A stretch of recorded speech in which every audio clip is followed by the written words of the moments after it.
এবার ভারতে বন্ধ হচ্ছে আইফোন উৎপাদন। ট্রাম্পের হুঁশিয়ারিতে দিশেহারা মোদি সরকার। ভেঙে পড়ছে মেক ইন ইন্ডিয়ার ভিত্তি। মার্কিন প্রেসিডেন্ট ডোনাল্ড ট্রাম্প তার সাম্প্রতিক কাতার সফরে বিশ্বব্যাপী অর্থনীতিতে আলোড়ন তুলে এক ঘোষণায় জানিয়ে দিয়েছেন তিনি অ্যাপলের সিইও টিম কুককে স্পষ্ট ভাষায় বলেছেন ভারতে আইফোন তৈরি বন্ধ করতে হবে। একেবারে খোলাখুলি মোদি সরকারের তথাকথিত মেক ইন ইন্ডিয়া প্রচারণাকে বিশ্বমঞ্চে অকার্যকর বলে ঘোষণা করে দেওয়া হয়েছে। বিশ্বের বৃহত্তম গণতন্ত্রের সরকার যে অর্থনৈতিক ও শিল্প নীতিকে কৃতিত্বের তকমা দিয়ে বহু বছর ধরে প্রচার করে আসছিল, ট্রাম্পের এক বক্তব্যেই তার ভিত্তিমূল কেঁপে উঠেছে। এই পরিস্থিতিতে সবচেয়ে বড় প্রশ্ন, কি পরিমাণ ক্ষতির মুখে দাঁড়িয়ে ভারত? এর রাজনৈতিক দিক তো থাকছেই, কিন্তু অর্থনৈতিক দিক থেকে কিভাবে ভেঙে পড়তে চলেছে ভারতের উৎপাদন কাঠামো এবং সাধারণ জনগণের উপরই বা কি প্রভাব পড়তে পারে? এই প্রশ্নগুলোর উত্তরই এখন দক্ষিণ এশিয়া থেকে ওয়াল স্ট্রিট পর্যন্ত বিশ্লেষকদের আলোচনার কেন্দ্রবিন্দুতে। বর্তমানে ভারতে যে 4 কোটিরও বেশি আইফোন প্রতি বছর তৈরি হয়, তার প্রায় 60% রপ্তানি হয় যুক্তরাষ্ট্রে। 2024-25 অর্থ বছরে অ্যাপল শুধু ভারতেই প্রায় $22 বিলিয়ন পণ্য উৎপাদন করেছে। সে হিসেবে ট্রাম্পের হুঁশিয়ারি বাস্তবে পরিণত হলে এই বিশাল অঙ্কের বৈদেশিক মুদ্রা প্রবাহ সম্পূর্ণভাবে বন্ধ হয়ে যেতে পারে। আর এই ক্ষতির সরাসরি প্রভাব পড়বে ভারতের পেমেন্ট ব্যালেন্স, কারেন্ট অ্যাকাউন্ট ঘাটতি এবং রপ্তানি প্রবৃদ্ধির হারে। শুধু তাই নয়, এই ক্ষতির ছায়া পড়বে রুপির মানেও, যার পতনে আবার বাড়বে আমদানি ব্যয় এবং মুদ্রাস্ফীতি। অন্যদিকে কর্মসংস্থানও মুখ থুবড়ে পড়ার শঙ্কায়। ফক্সকন, টাটা ইলেকট্রনিক্স, ওয়েস্ট্রন, পেগাট্রন এই কোম্পানিগুলোর সঙ্গে যুক্ত ভারতীয় শ্রমিক সংখ্যা সরকারি হিসেবেই 2.2 লক্ষ ছাড়িয়েছে, যার মধ্যে প্রায় 1.5 লক্ষ সরাসরি উৎপাদন লাইন বা অ্যাসেম্বলি ইউনিটে কর্মরত। যদি অ্যাপল ভারতের উপর থেকে আস্থা সরিয়ে নেয়, তাহলে প্রথম ধাক্কাতে চাকরি হারাবে হাজার হাজার মানুষ।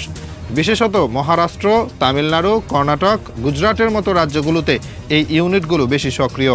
এইসব অঞ্চলের অর্থনীতি মূলত এই কারখানাগুলোর আশেপাশে গড়ে উঠেছে। ফলে শুধু চাকরি নয়, স্থানীয় ক্ষুদ্র ব্যবসা, পরিবহন, খাবার সরবরাহ সব ধরনের পরিষেবায় পড়বে বিপর্যয়ের মুখে। আইফোন উৎপাদন কমলে সরাসরি প্রভাব পড়বে ভারতের অভ্যন্তরীণ বাজারেও। স্থানীয় বাজারে বর্তমানে যে আইফোন পাওয়া যায় তার বেশিরভাগই মেড ইন ইন্ডিয়া ট্যাগধারী, যার ফলে এর উপর আমদানি শুল্ক পড়ে না। কিন্তু এই উৎপাদন কমে গেলে দেশকে বিদেশ থেকে এই ডিভাইস আমদানি করতে হবে, যাতে গড়ে 22 থেকে 28% পর্যন্ত আমদানি শুল্ক পড়ে। এর অর্থ এক একটি আইফোনের দাম বেড়ে যেতে পারে 10 থেকে 25,000 টাকা পর্যন্ত মডেল ভেদে। মধ্যবিত্ত যারা প্রতি 2-3 বছর অন্তর ফোন আপগ্রেড করেন, তাদের জন্য এটি হবে সরাসরি একটি নতুন আর্থিক বোঝা। এর পাশাপাশি ভারতের বিশ্বব্যাপী বিনিয়োগকারীদের কাছে যে বার্তা যাবে তা আরও ভয়াবহ। এই মুহূর্তে ভারতের স্টার্টআপ ইকোসিস্টেম ফিনটেক, অটোমোবাইল ও হাইটেক উৎপাদন শিল্প বিনিয়োগকারীদের উপর নির্ভরশীল। যদি এই বড় কোম্পানিগুলো, বিশেষ করে অ্যাপলের মতো $1 ট্রিলিয়ন ব্র্যান্ড ভারতের বাজার থেকে মুখ ফিরিয়ে নেয়, তবে এর প্রভাব এক ডোমিনো ইফেক্ট তৈরি করে আরও বহু আন্তর্জাতিক কোম্পানির মনোভাব পরিবর্তন ঘটাতে পারে।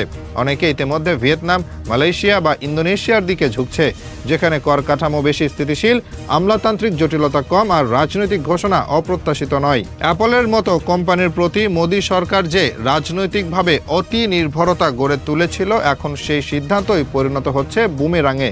ট্রাম্পের ঘোষণার পর থেকে ভারতের বিদেশ মন্ত্রক, বাণিজ্য মন্ত্রক ও শিল্প মন্ত্রকের মধ্যে ব্যস্ততা বেড়েছে। একাধিক গোয়েন্দা রিপোর্টে বলা হচ্ছে, মোদি সরকার এখন চাইছে অ্যাপল কর্তৃপক্ষকে ব্যক্তিগতভাবে অনুরোধ জানাতে, যাতে তারা কোনোভাবেই উৎপাদন হ্রাস না করে। এমনকি কেন্দ্রীয় সরকার সম্ভাব্যভাবে আরও কর ছাড়, নীতিগত ছাড়, এমনকি জমি হস্তান্তরের প্রস্তাব দিতেও প্রস্তুত বলে শোনা যাচ্ছে।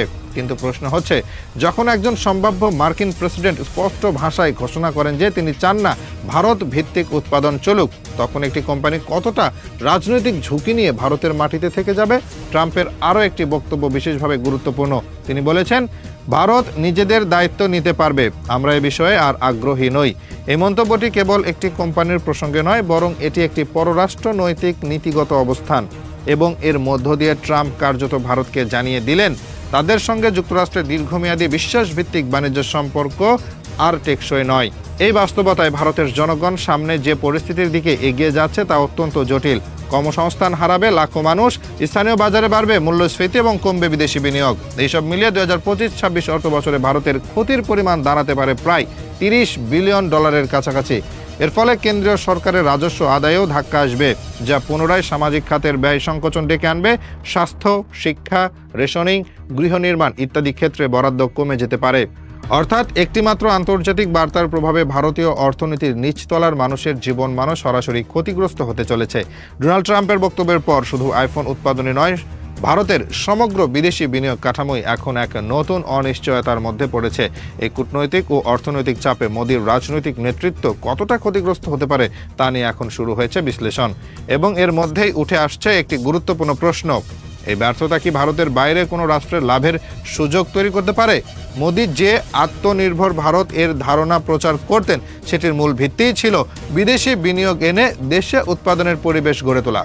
ট্রাম্প এই ধারণাটিকে একরকম বানোয়াট বলে উন্মোচন করলেন যখন তিনি বললেন, ভারত পণ্য বিক্রির জন্য কঠিন বাজার, ভারত নিজের যত্ন নিজেই নিতে পারবে। এই বক্তব্যটিতে দুটি বার্তা রয়েছে। প্রথমত, ভারতকে এখন আর বিশ্বাসযোগ্য উৎপাদন অংশীদার হিসেবে বিবেচনা করা হচ্ছে না। দ্বিতীয়ত, মোদি সরকারকে আর বিশ্ব অর্থনীতির দায়িত্বশীল চালক মনে করা হচ্ছে না।